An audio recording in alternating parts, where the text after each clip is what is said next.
আমার মন কাঁদে রে, আমার প্রাণ কাঁদে রে, ইমাম হোসেন শহীদ হলো দিনের খাতিরে। ইমাম হোসেন শহীদ হলো দিনের খাতিরে। আমার নবীর খানদান রে, দেখো কাটাই গর্দান রে।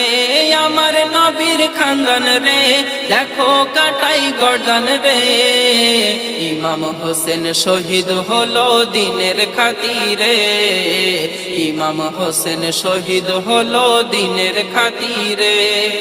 জান্নাতি সাজ আনে জিবরিল ঈদের ওই দিনে, হাসান নিল সবুজার লাল নীল হোসেনে। হাসানের ঠোঁটে চুমা হোসেনের গলায়, যার হকিকত বেটিকে জানাই কামলিওয়ালাই। ভবিষ্যৎবাণী নূর নবী